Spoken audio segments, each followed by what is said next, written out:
नमस्कार। नेपालियों के ऊपर भारत के सीमावर्ती जो गांव हैं वहां के लोग नेपालियों के ऊपर बहुत ज़्यादा दादागिरी दिखाते हैं। अभी एक मामला ऐसा आया है कि जावेद नाम का इंडियन आदमी जो कि बता रहे हैं कि उन्होंने पहले नेपाल से गाय भैंसों की चोरी की और बाद में जब उन्होंने कुछ पकड़ा होगा उस आदमी को तो बाद में वो आदमी छूट के गया होगा, फिर आया और महेंद्र पासवान को घर में घुस के गोली मार दिया। महेंद्र पासवान नेपाली आदमी को।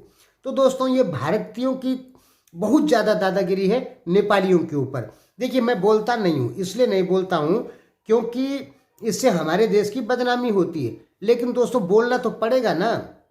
सच तो है कि भारतीय सीमावर्ती गांव जो हैं, नेपाल भारत का जो बॉर्डर है उसमें भारत साइड के लोग नेपालियों के ऊपर दादागिरी करते हैं, इसमें कोई संदेह नहीं।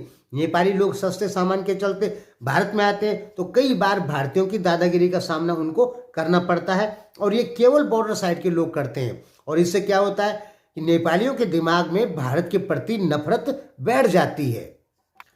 कितनी शर्मनाक बात है कि हमारे यहाँ के लोग नेपाल में जाके उनकी गाय भैंसों की चोरी कर जाते हैं। ऐसे समाचार 2017 से मैं सुन रहा हूँ और इस बार भी यही भैंस चोरी का मामला है जहाँ पे भारतीय ने गोली मारी जावेद को। तो बताया जा रहा है कि भारत की तरफ से महेंद्र पासवान की भैंस चोरी की कुछ भारतीयों ने, उसी को लेके ये लफड़ा है। एक तो दूसरे के गांव में जाना, वहां से सामान चोरी करना और फिर उन्हीं लोगों को गोली मार देना, ये कितनी ज़्यादा गलत बात है या कितना बड़ा अत्याचार है हमारे द्वारा नेपालियों के ऊपर। मैं नेपाल का सपोर्ट नहीं ले रहा हूँ, मैं सही बात बता रहा हूँ, मैं नहीं बोलता हूँ इस बारे में, लेकिन क्या करें, बोलना पड़ता है ना। जब हमारे देश के लोग सीमावर्ती जो भारत नेपाल की सीमा है वहाँ पे हमारे इंडियन लोग नेपालियों से दादागिरी करते हैं तो सरासर गलत है। भारत के अन्य राज्यों में नेपालियों से दादागिरी नहीं होती है, लेकिन जो जहाँ जहाँ सीमाएं बनी हुई हैं भारत और नेपाल की, तो सीमा के लोग ज़्यादा दादागिरी दिखाते हैं नेपालियों के ऊपर। दोस्तों आपको पता होना चाहिए कि नेपाली लोग कई 100 सालों से भारत की रक्षा करते आए हैं। समझ लीजिए इस चीज़ को। पांचाल और कनिष्क के बीच वार होती है तो पहली जो लड़ाई थी वो कनिष्क हार जाते हैं, सम्राट कनिष्क भारत के। तब खस और किरातों की सेना जाती है कनिष्क की सहायता के लिए और तब वो पांचाल को हराती है। तब पांचाल अपनी लड़की का शादी कर देता है कनिष्क से, ठीक है। और ब्रिटिश इंडिया के समय में भी आपने देखा होगा कि भारत की तरफ से नेपाली लोग लड़े हैं और आज भी भारत की रक्षा के लिए 50 से और 80 हजार गोरखा तैनात हैं बिल्कुल सीमा पर। फिर भी उन लोगों से हम दादागिरी कर रहे हैं, ये गलत है। हमारा सोच, भारतीयों की सोच है कि हम तो बड़े देश हैं, ठीक है, नेपाल तो छोटा देश है, और तब उसको दादागिरी दिखाना तो ये गलत है।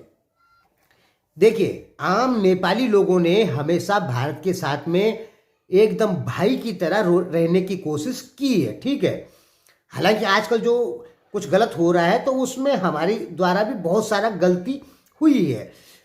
तो आम नेपाली की पहले से कोशिश रही है कि भारत के साथ हम एक भाई की तरह रहे, लेकिन हमारे लोगों द्वारा सीमा पर दादागिरी करना, इस कारण वो भारत से चिढ़ जाते हैं क्योंकि वो भारत से प्यार का संबंध चाहते थे, लेकिन भारत ने उन्हें प्यार का संबंध नहीं दिया बल्कि दादागिरी दिखाई। छोटा भाई का रोल, बड़े भाई का रोल अदा किया कि मारेंगे, ये करेंगे, वो करेंगे, ठीक है।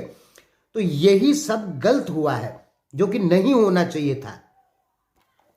मैं समाचार पढ़ता रहता हूं तो देखता हूं कभी भारतीय लोग नेपाल में घुस जाते हैं और अवैध खनन करते हैं, वहां से मिट्टी वगैरह सब ट्रैक्टरों में भर के ले आते हैं। कभी नेपाली लोग आ जाते हैं भारत में सस्ते सामान के लिए तो उनसे भी मारपीटी कर लेते हैं। मैं भारत के सभी लोगों के लिए नहीं कह रहा हूं, जो बदमाश टाइप के लोग हैं, ठीक है, वो करते हैं दादागिरी और इससे पूरा भारत बदनाम हो जाता है नेपाल में। और समाचार ये भी आते रहते हैं कि भारतीय लोग नेपाल में घुस गए, डकैती कर दी, चोरी कर दी। तो कितनी शर्म हमें लगती होगी कि दूसरे देश में जाकर वहाँ से चोरी कर रहे हैं, वहाँ से उनकी भैंसी खोल के ला रहे हैं। तो ये गलत है कि नहीं है? ये समाचार है, मैंने अपनी आंख से नहीं देखा, लेकिन समाचार तो आया है ना। तो कहीं ना कहीं कुछ ना कुछ बात तो है ना, कि कहीं ना कहीं तो सच्चाई है ना कि भारतीय लोग दादागिरी करते हैं। जब नेपाली लोग हमसे प्यार से रहना चाहते हैं तो उनको दादागिरी क्यों? और मैं नहीं कहता कि पूरा भारत दादागिरी दिखाता है, कुछ बदमाश टाइप के लोग जो बॉर्डर पे रहते हैं, ठीक है, वो दिखाते हैं दादागिरी, और उससे हमारे जैसे लोग भी, इंडियन लोग भी बदनाम हो जाते हैं और नेपालियों का गाली खाना पड़ता है। हम लोगों को क्यों खाना पड़ता है? ये लोग, कुछ बदमाश टाइप के लोग गलती करते हैं जो दोनों देशों के संबंधों को खराब करते हैं।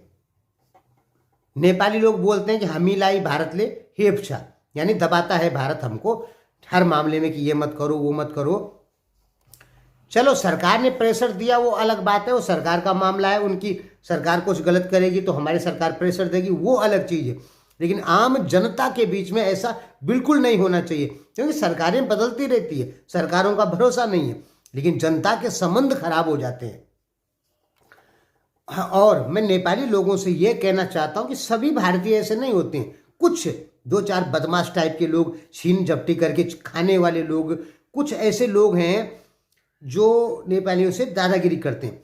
आम इंडिया में नेपालियों से दादागिरी नहीं होती है, नेपालियों को पूरे अधिकार होते हैं आम इंडिया में, पूरी मतलब इंडिया में। लेकिन कुछ लोगों की गलतियों की वजह से ऐसे लफड़े हो जाते हैं। जैसे जावेद नाम का आदमी नेपाल में घुस गया, गोली चला दिया महेंद्र पासवान को, तो गलती हुई इंडियन से कि नहीं हुई, लेकिन अब पूरी इंडिया को भी गाली देना ठीक नहीं ना है। कहते हैं कि 2-4 मछलियां तालाब को गंदा कर देती है, तो वही हाल इंडिया में हो रखे हैं। कुछ हैं बदतमीज लोग जो ऐसी घटना करते हैं नेपाल में जाके। धन्यवाद दोस्तों।